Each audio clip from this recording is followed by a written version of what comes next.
Turning now to one of our top stories, the death of a National Guardswoman after this week's shooting in Washington. It's dominating the opinion pages of the U.S. papers, and Deepti Laurent is here to take us through it. Deepti, what are the papers saying? Well, it comes, of course, after Alison Donald Trump's announcement on Thursday of the death of Sarah Beckstrom, the 20-year-old National Guardswoman, died of her injuries after she and a fellow guardsman were the victims of a shooting in Washington on Wednesday. The other guardsman is currently fighting for his life.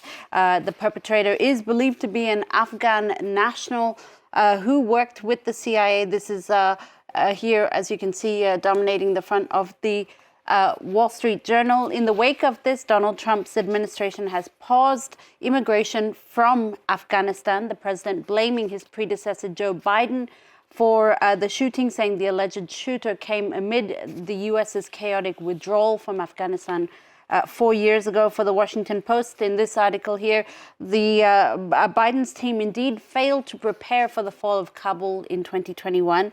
This inevitably, it says, brought, quote, dangerous people into the U.S. However, the Post says that these people threatening the status of all 77,000 Afghan refugees who have made America their home is a morally bankrupt decision.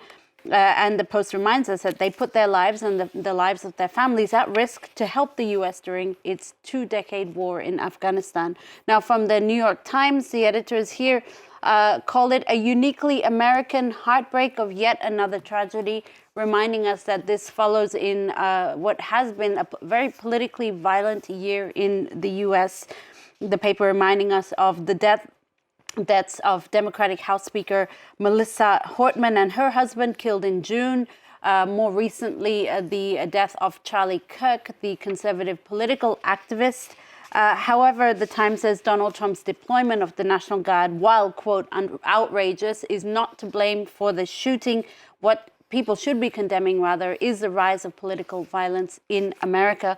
And just to wrap this section up, you have the National Review. This is a conservative a magazine which says it's not just a tragedy, or it's more than a tragedy. It's a, quote, atrocity. The paper really blaming, pointing the finger at Joe Biden's withdrawal of troops from Afghanistan and Congress's lethargy, saying it would have been far less likely to occur without these key decisions. That attack definitely overshadowing the Thanksgiving holiday in the U.S. Deepti, coming to an article this time from British daily The Guardian. They're reporting that Denmark has set up what they're calling a night watch to ensure that Donald Trump's declarations and movements don't involve Greenland. Yeah, basically Denmark wants to make sure that he doesn't try and seize Greenland while they're sleeping. This is a Game of Thrones style night watch set up by the Danish Foreign Ministry, as reported by this Danish daily here, Politiken, this week. The idea being, as you said, to ensure that they are on top of all things Donald Trump, especially when it comes to his unpredictable statements, possibly actions on Greenland. Now, The Guardian explains that this night watch will be set up from 5 p.m. to 7 a.m. daily. And the Danish government and its departments will be briefed about Donald Trump's actions and statements, particularly on Greenland during this period.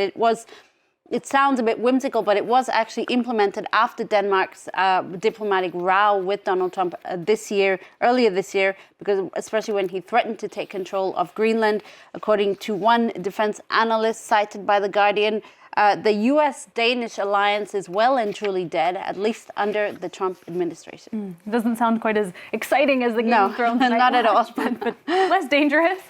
All right, finally from you, Deepti, here in France, a town is trying to fight back against France's image as being rude to tourists. Indeed, the Brittany town of Saint-Brieuc has set up this novel experiment this week, daring its locals to stop complaining for a day, for an hour a day, a week even. Moreover, they've been encouraged to engage in something the French are not really known for, polite conversation. Locals authorities have even given them some helpful talking points, like you could discuss whether putting pineapple on a pizza is a crime against humanity or a culinary treat, Alison. Or you could discuss another talking point, why it is that socks often go missing when you put them in the washing machine.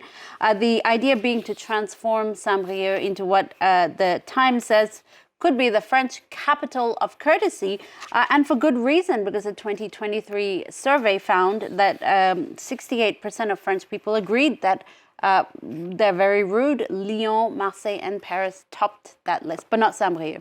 Not Saint-Brieuc. Well, maybe it'll spread. Maybe they enjoy the small maybe talk. there'll be a contagion of niceties. Yeah. Small talk revolution here in France. You heard it here first. All right, Deepti, thank you so much, as always, for that look through the papers. That's our press reviewer, Deeptika Laurent.